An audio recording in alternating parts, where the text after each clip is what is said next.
the topic that's been thrown to me right now is description, prescription. So obviously a prescription would be a set of things to do or not to do to produce a certain effect. Yeah. So you go into a doctor and he prescribes you a thing, an act, something to take, like a pill or something to watch. Don't drink so much beer or don't smoke anymore. So there's a prescription to change the condition that seems to be the illness, let's say.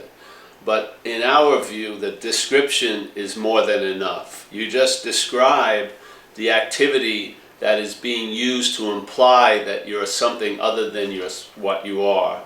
The feeling or the sense of being a self, the idea of a long-lasting, independent, separate entity. So in the describing of what you're not, sooner or later the emphasis in that event is going to flip over to what's seeing, not what's being described. And therefore then that to me is faith mind. So there's a description of what you're not, and then there's a recognition by seeing what you're not that you must be the seeing of what you're not. Yes? So you're not that which is being described. You recognize in the description of that, you're not that. So it's not a description of what you are, it's a description of what you're not. And in recognizing what you're not, that's the seeing from what you are, or that's the seeing as what you are. That's how it is, for me anyway, today. It could change tomorrow. Yes?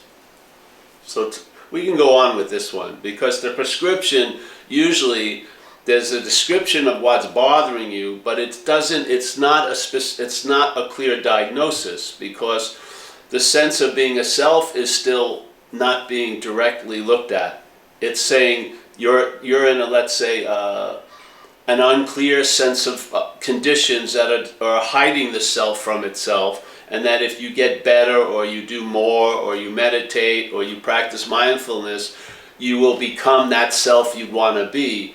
But in our view, there is no self. So it's all based on description, because there's nothing to prescribe to there's nothing that you can prescribe to an imaginary problem.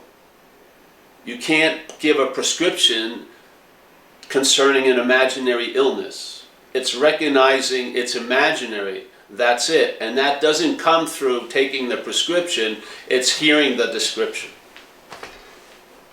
Yes? Yes. So there's faith in mind. There's an innate faith that you don't have to pour tons of information into it. All you need is a little hint, and if it's ripe or ready, which I believe it's always ready, it can entertain the description, and then all that it entertains as a description of what it's not distills into I'm not that. And then there's the finding out of what you are, because you are that which you're looking for at all times.